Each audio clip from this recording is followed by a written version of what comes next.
for that kind introduction. And today we are going to discuss one of the significantly important topic, which is important for a career and as a tech space, that is open source. So I will walk you through how you can kickstart your open source journey. Firstly, few things about me. So as you already heard, that I am working as a platform engineer in Dream 11, and majorly I am working with app experience team to kind of enhance overall experience of an app. Now let me set the context for next few minutes. So we will firstly see what exactly do we mean by open source, and what are the different contributions that are involved here. We will then understand why part, why do we need to do open source, what are the benefits that are associated with it, and lastly we will see how. So here I will share a simply step-by-step guide that you can follow to kind of do your first contribution. And I will also try to make this session as practical as possible. Okay. So firstly, let's simply do a bit hands-on. So how many of you already contributed to any open source repositories? Hands-on. 1, 2, 3, 4. A lot. Great. Nice. And how many of you want to but aren't sure from where to start with? 1, 2. Left hands. Don't you want to open source and boost your confidence? Okay, great. So this talk is specifically going to be for the one who are who lies in the second group, but I'm sure that whoever is contributed will get something useful as well. Let's start from from very basics. What exactly is open source? It's simply a public code that is hosted on some platform, and you can go and check out. You can simply use it for your own projects, or you can do some some modifications as you want. I think it is one of the prime example of of collaborative development, where people from all over the world will contribute to these projects. They build it, they kind of maintain it as a single piece of a software. And thanks to the platforms like GitHub, that will provide us infrastructure to kind of easily access these things. Now to truly get a glimpse of how big an open source is and what are the different impacts of it, let us try to take some example across different domains in where we have React. All of us are already aware. In app side we have RN, React Native. On server side we have Node.js, Express, and lots of framework which kind of support this. In machine learning we have TensorFlow and many more. And at the very core, at the operating system, we have Linux. Also GitHub is kind of that tool. So we can clearly see how people are using open source way of creating their packages. And yeah. Cool. So now let's talk about contributions, what are the different contributions that are involved here. So usually when we think about any open source contribution, the first thing that comes in our mind is writing a lot of code and creating a open source project from scratch, or maybe solving a very complex bug. These are valid contributions, but they are not the only ones. There is a very famous quote that is, even tiny actions make a very big difference. So let's take an example. Let's say you are using any open source package and you found an issue. The first thing which you should do is you just just raise this issue to that platform. This is even considered to be a valid and a very valuable contribution, because it will have developers across the world to kind of track that issue. So let's say if I got the same issue let's say a few months after, then I can simply track what's the status of this issue. And this will also help the actual maintainers to kind of see what exactly going wrong in their packages. Next small contributions you can start, you can think of is simply suggesting the features. Let's say you are using any API and you think that there is something missing, you can simply raise that on the respective platform as well. Apart from issues and the feature, we have something called issue triaging. This term is something new for many of us. So this basically means checking the issue whether it is valid currently or not. Let's say there is an issue which is raised few months back, and now with the with current versions of the library, it is now fixed, so that issue is not valid. This will basically help the maintainer to kind of filter out the things and help them to prioritize the issue which are still valid. So these small contributions kind of boost your confidence, and this will build your presence in the community as well. Now comes to the next part, that is why to contribute. So open source has a huge benefits in terms of an individual career and as a tech community as well.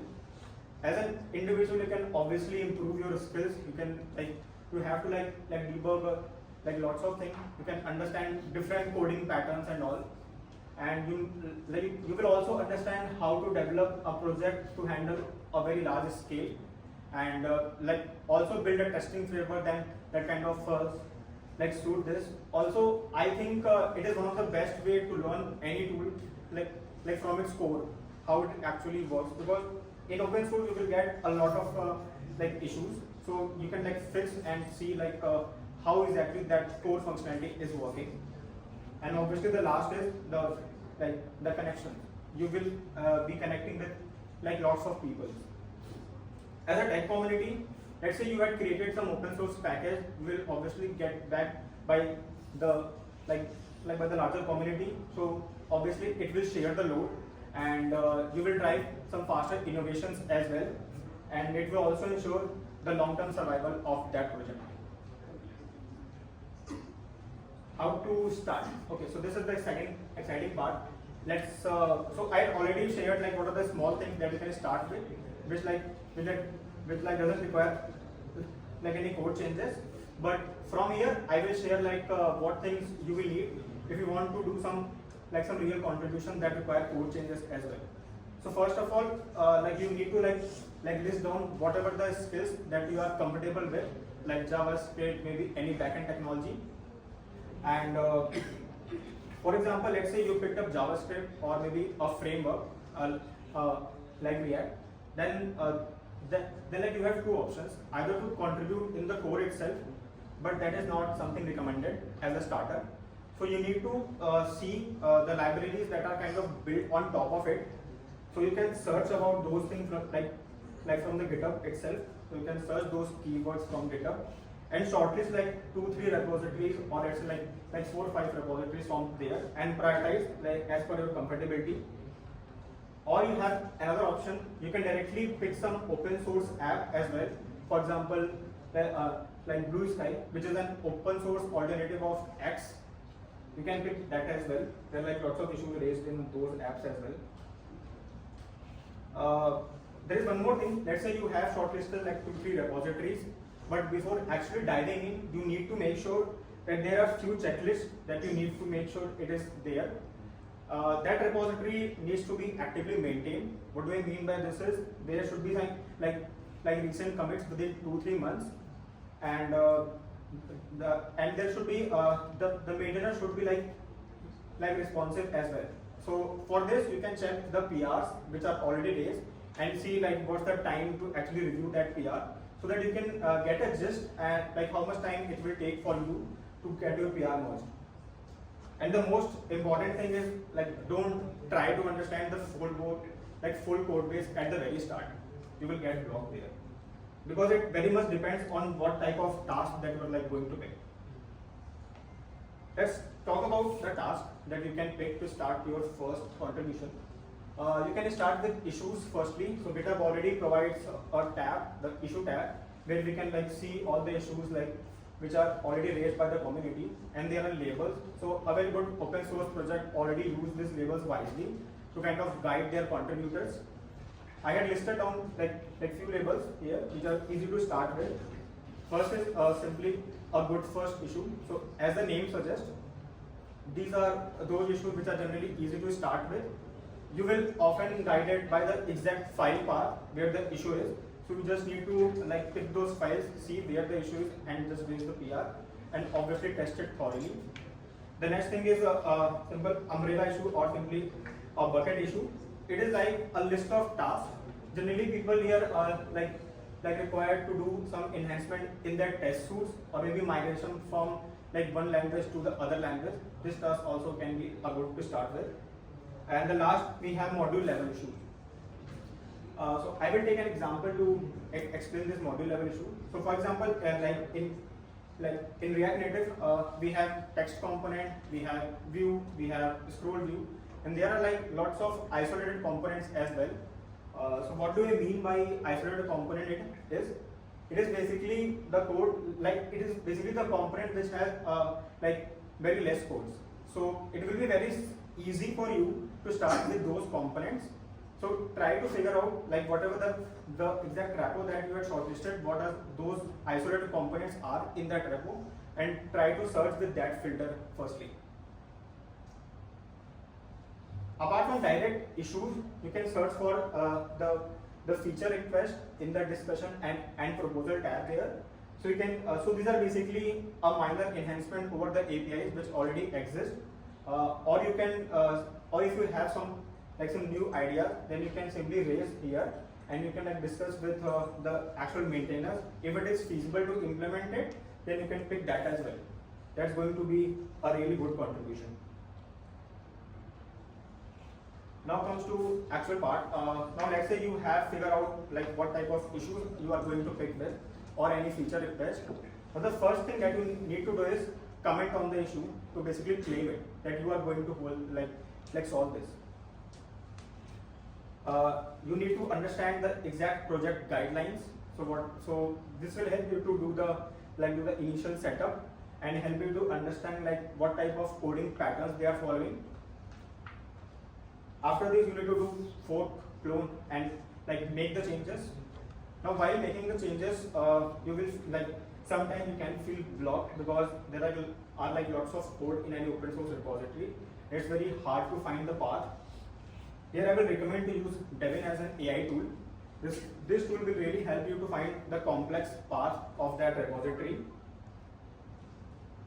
Now comes the testing part. You obviously need to test your code thoroughly. It will create a very good impression if your code is like tested thoroughly while raising the PR. Or let's say you want to discuss anything with the authors or the maintainers. First, you create a simple draft PR and then finally convert it to the main PR. Cool. Now, after some patience, maybe week, 2 weeks, a month, your PR finally will be merged. Your hard work will pay off. Now celebrate this moment. You should, because this is going to be like a huge milestone for you. You will get a lot of confidence with this, and share your learnings on like social media platforms like X or LinkedIn. Now what's next? You did your first contribution. Should you stop there or not? Obviously you should not. You should look for the next contributions. But there is a problem. Now, how to stay active on on new issues that are coming across multiple repositories? You have shortlisted 2, 3, or maybe 4, 5 repositories. You need to go to like GitHub daily and see what all new issues are coming and see the labels, like what are the action items there. Even I faced this issue when I had started like my contribution journey. I go to GitHub daily and see like what all issues that are coming. What are the exact labels are there? Is it fit for like a good fit for me? And there are high chances that you will miss those issues, even if you have a potential to fix them.